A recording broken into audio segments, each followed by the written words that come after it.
जय माता दी, जय माँ कामाख्या। माँ भगवती जगत जननी सभी को सुखी रखे, स्वस्थ रखे, प्रसन्न रखे। इन्हीं कामनाओं के साथ कामाख्ये वरदे देवी नीलपर्वतवासिनी तम देवी जगत माता योनि मुद्रे नमस्तुते। कामाख्ये काम संपन्ने कामेश्वरी हर प्रिये काम नाम देहि मैं नित्यम कामेश्वरी नमस्तुते। कामदे काम रूपस्ते सुभगे सुर सेविते करोमि दर्शन देव्यं सर कामार सिद्धयेत्। ओम महेशानी महामाये चामुंडे मुंडमालिनी आयु आरोग्य ऐश्वर्य देहि में देवी परमेश्वरी। ओम जयंती मंगला काली भद्रकाली कपालिनी दुर्गा क्षमा शिवा धात्री स्वाहा सदा नमस्तुते। ओम सर्वमंगल मांगल्ये शिवे सर्वासादिके शरण्ये त्र्यंबके गौरी नारायणी नमस्तुते। दुर्गति नाशिनी दुर्गा जय जय, काल विनाशिनी काली जय जय, उमा रमा ब्रह्माणी जय जय, सीता राधा रुक्मणी जय जय। महालक्ष्मी नमस्तुभ्यं नमस्तुभ्यं सुरेश्वरी हरिप्रिये नमस्तुभ्यं नमस्तुभ्यं दयानिधि। काली काली महाकाली काली के पाप नाशिनी खड़ग हस्ते मुंड हस्ते काली काली नमस्तुते। काली काली महाकाली काली के परमेश्वरी सर्वानंद करी देवी नारायणी नमस्तुते। नीरहार हार धन सार सुधाकरंभा कल्याणम दाकनक चंपक दाम्बुशाम उतुंग बेनिको जुगंब मनोहरांगी वाणी नमामि मनसा वत्स विभूते। ओम ऐं सरस्वती नमः। सरस्वती नमो नित्यं भद्रकाल्ये नमो नमः। वेद वेदांत वेदांग विद्या स्नानेभ्य एव च सरस्वती महाभागे विद्ये कमललोचने विद्यारूपे विशालाक्षी विद्यां देहि नमस्तुते। ओम ह्रीं दुर्गाय नमः। या जल जल प्रज्वल अग्नि रूपाय ओम ओम ह्रीं श्रीं ज्वाला देवी नमः। देवी प्रपन्नताति हरे प्रसीद प्रसीद मातर्ग जोखिलस्य प्रसीद विश्वेश्वरी पाहि विश्वन्तमीश्वरी देवी चराचरस्य शुभं करोति कल्याणम आरोग्यम धन संपदा शत्रु बुद्धि विनाशाय दीप ज्योति नमस्तुते। योनि मात्र शरीराय कुंजवासिनी कामदा रजस्वला महातेजा कामाक्षी ध्यायतां सदा। काम प्रिया कामरता कामा काम स्वरूपिणी कामिनी कामिनी काम्या कामुका कामचारिणी कामाख्या काम बीज स्थिता काम भिड निवासिनी कामदा कामहा काली कपाली करालिका। या देवी सर्वभूतेषु लक्ष्मी रूपिणी संस्थिता नमस्तस्यै नमस्तस्यै नमस्तस्यै नमो नमः। पापापहारिणीं देवीं मुक्ति मुक्ति प्रदायिनीं अनंतं विद्यं शुद्ध्यं शरणं शिवदां शिवाम्। ओम ओम जोम सह ओम भूर्भुवः स्वः ओम त्र्यंबकं यजामहे सुगंधिं पुष्टिवर्धनम् उर्वारुक्मी बंधनान् मृत्योर्मुक्षीयमामृतात्। ओम स्वः भुवः भू ओम ओम सह जूम ओम ओम। माँ भगवती जगत जननी आद्य शक्ति भवानी श्री महाकाली महालक्ष्मी महासरस्वती आपके कष्ट हरे दुख हरे पाप हरे ताप हरे संताप हरे दारिद्र हरे और संकट हरे। देव राधा ट्रस्ट की तरफ से सत्यवाणी की प्रस्तुति। अगले एक महीने के अंदर अंदर चंद्र ग्रहण और सूर्य ग्रहण पड़ने वाला है। ऐसे तो आप लोग सभी ज्ञानी हो, पढ़े लिखे हो, सबके पास 20-20, 25-25 हजार रुपए का मोबाइल है, तो मेरे को बताने की जरूरत नहीं है कि ग्रहण कब पड़ रहा है और किस समय पे पड़ रहा है, सबको मालूम है। तो मैं तो इस पॉइंट वाली बात पे आ जाता हूं आपका, जहां रहस्यमय ज्ञान। रहस्यमय ज्ञान यह है कि जब 2 चंद्र ग्रहण और 1 सूर्य ग्रहण पड़ता है और 1 माह में यदि ये पड़ जाता है तो ये सभी मनुष्यों के लिए हानिकारक होता है, क्योंकि किसी की राशि कुछ है, किसी की राशि कुछ है, तो सबके ऊपर नेगेटिव एनर्जी का प्रभाव अवश्य पड़ेगा। यानी इस समय पे मनुष्यों में पागलपन की अवस्था ज्यादा उत्पन्न हो जाएगी। और जिसकी जन्म पत्रिका में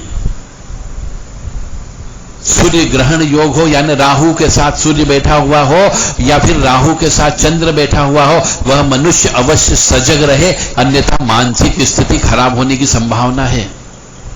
कुछ न कुछ पागलपन आ सकता है और ऊपरी बाधा लग सकती है आपके ऊपर, क्योंकि उस समय पे सूर्य के साथ राहु, यानी कि पिताजी भी कमजोर होंगे आपके, क्योंकि सूर्य पिता का कारक है और चंद्रमा माता का कारक है, तो माता जी भी कमजोर रहेगी। जब माता पिता ही बच्चे का साथ नहीं देंगे तो इसका मतलब यह कि ऊपरी बाधा अवश्य लगेगी। जिनकी जन्म पत्रिका में सूर्य के साथ राहु बैठा हो, किसी भी घर में बैठा हो, या सूर्य के साथ चंद्र किसी भी घर में बैठा हो, उसको नुकसान अवश्य होगा।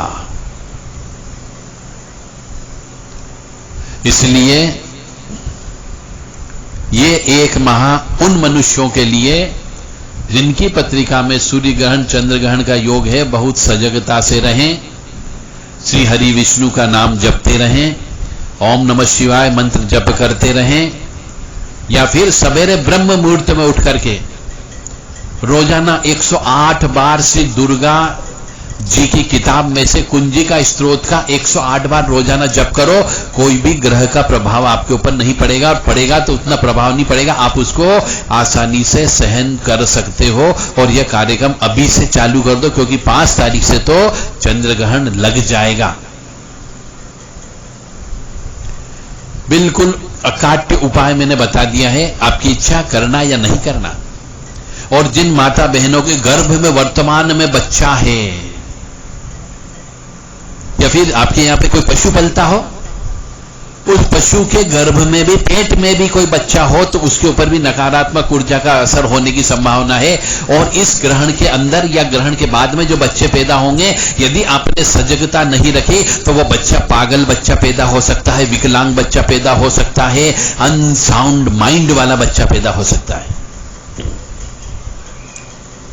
तो जितनी भी गर्भवती महिलाएं हैं, वो एक तो इस महीने में कम से कम घर से बाहर निकलना है, क्योंकि इस महीने में 5 जुलाई से 5 जून से 5 जुलाई तक के महीने में नकारात्मक ऊर्जा का प्रभाव बहुत ज्यादा रहेगा।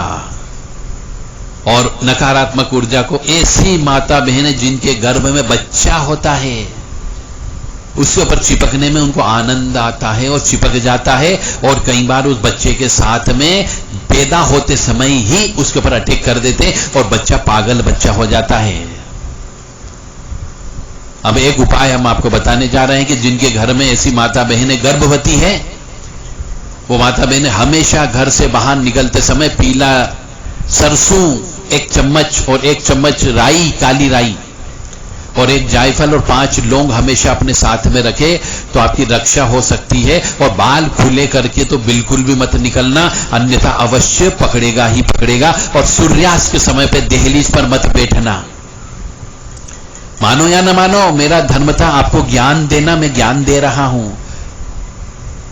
आप सब पढ़े लिखे हो, अपने बड़े बुजुर्ग कोई हो तो उससे अवश्य पूछ लेना कि ग्रहण के समय पे यदि गर्भवती स्त्री बाहर निकलती है तो क्या होता है।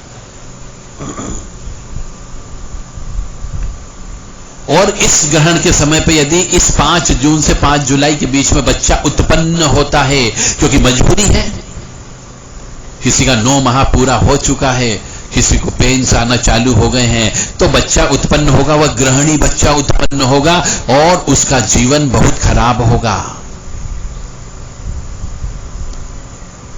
अब ये आपके कर्म और भाग्य पर निर्भर करता है कि जो बच्चा आएगा वो राक्षसी बच्चा उत्पन्न होगा, क्योंकि उसका सूर्य भी कमजोर होगा, चंद्रमा भी कमजोर होगा। अब ये आपके भाग्य पर निर्भर करता है, इसलिए अभी से मैं बता रहा हूं, इन नियमों का पालन करना प्रारंभ कर दो। अब आपकी इच्छा, आपके परिवार में, चाहे मेरी आवाज आप सुन रहे हैं, आपके परिवार में, आपके रिश्तेदारी में, आपके जान पहचान में, आपके मित्रगण में यदि कोई भी हो, तो उनको इस बाबत अवश्य सूचना दे दें कि 1 महीने में 3 ग्रहण पड़ने से विशेष तौर से गर्भवती महिला के ऊपर विशेष प्रभाव पड़ता है, और जो बच्चा उत्पन्न होगा वो पागल, अनसाउंड माइंड या मस्तिष्क से कमजोर या विकलांग बच्चा उत्पन्न हो सकता है। और यदि आप कहेंगे कि हम आधुनिक हो गए हैं, हमने पढ़ाई कर ली ज्यादा, हम इंजीनियर हैं, हम डॉक्टर हैं, हम साइंटिस्ट हैं, तो फिर आप किसी भी नियम कानून का पालन मत करो। और फिर आप अपनी जिंदगी में स्वयं देखना कि जो बच्चा उत्पन्न होता है वो बच्चा कैसा उत्पन्न होता है। फिर उस समय याद आएगी जब आपको ज्ञान मिलेगा, ठोकर लगेगी तब कि हाँ, किसी बाबा जी की आवाज सुनी थी हमने, जिसने बोला था कि ग्रहण के समय पे बाहर नहीं निकलना चाहिए। ओम नमो भगवते वासुदेवाय, ओम नमः शिवाय, ये गायत्री मंत्र या महामृत्युंजय मंत्र ज्यादा से ज्यादा सुनना चाहिए। और विशेष तौर से उनके ऊपर फर्क ज्यादा पड़ेगा जिनकी जन्म पत्रिका में सूर्य ग्रहण या चंद्र ग्रहण योग में वो पहले उत्पन्न हुए हैं। और वृश्चिक राशि जिसकी भी होगी उस पर बहुत बुरा प्रभाव पड़ेगा, उसे बहुत सावधानी रखना है, क्योंकि चंद्रमा वृश्चिक राशि में नीच का होता है और ग्रहण का प्रभाव भी पड़ता है, यानी कि करेला और ऊपर से नींद चढ़ा हुआ, ज्यादा असर होगा। तो वृश्चिक राशि वाले तो घर से बिल्कुल भी बाहर नहीं निकले, अन्यथा वर्तमान अवस्था में कोरोना वायरस का भी प्रकोप चल रहा है, वो भी चंद्रग्रहण कमजोर होने की वजह से पकड़ सकता है और आपको बीमारी लग सकती है। इस दौरान इस एक महीने में आपको मांस का सेवन बिल्कुल नहीं करना है, चाहे यहां पे मांस का मिलने लगा हो, शराब मिलने लगी हो, परंतु इस एक महीने के दौरान जब 2 चंद्रग्रहण और 1 सूर्य ग्रहण पड़ेगा, मांस का सेवन बिल्कुल भी नहीं करना है। घर के अंदर मांस पकाना भी नहीं है, खाना भी नहीं है, और शराब का सेवन तो बिल्कुल भी नहीं करना है। किसी की हाय बद्दुआ नहीं लेना इस माह में, अन्यथा यह हाय बद्दुआ बहुत महंगी पड़ेगी। पारिवारिक विवाद बहुत ज्यादा बढ़ेंगे, क्योंकि सूर्य ग्रहण भी है, चंद्र ग्रहण भी है, माता पिता दोनों के ऊपर ग्रहण लग रहा है, तो घर के अंदर क्लेश भी अवश्य होगा, अशांति अवश्य होगी, पितरों की नाराजगी अवश्य होगी, प्रेत घर के अंदर अवश्य घुसेंगे। इसलिए रक्षा करके रखें और सुरक्षित रहें, स्वस्थ रहें, प्रसन्न रहें।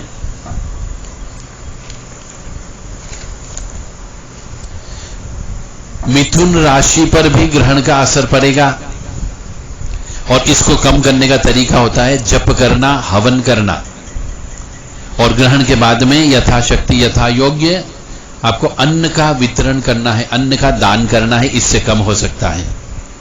और यदि नहीं किया तो मुझे पूरी उम्मीद है कई घर उजड़ जाएंगे यदि इस बार हवन पूजन नहीं किया इस ग्रहण काल में तो, और तरह तरह की परेशानियां उत्पन्न होगी, वो अलग हो सकता है। कुछ मनुष्य आत्महत्या भी करेंगे और करना चालू कर दिए, कुछ लोगों के ऊपर प्रभाव पड़ना चालू हो गया तो उनने आत्महत्या भी करना प्रारंभ कर दी है।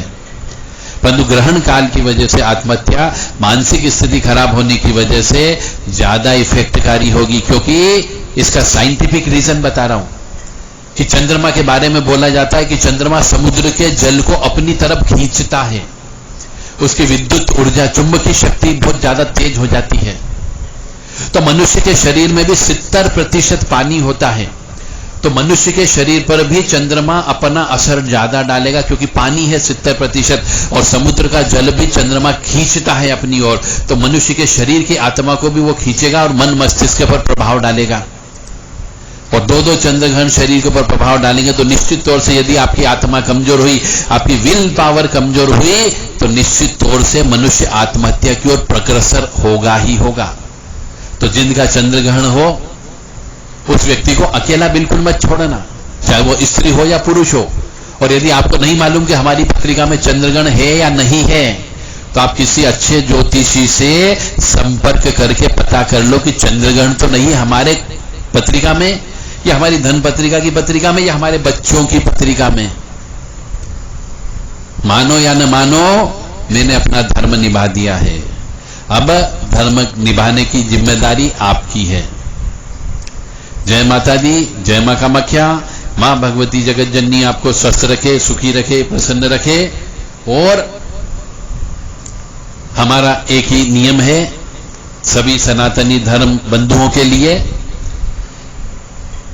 कि सर्वे भवन्तु सुखिनः, सभी सुखी रहो, सर्वे सन्तु निरामया, सर्वे भद्राणि पश्यन्तु, मा कश्चित् दुःखभाग् भवेत्, लोका समस्ता सुखिनो भवन्तु, लोका समस्ता सुखिनो भवन्तु, लोका समस्ता सुखिनो भवन्तु।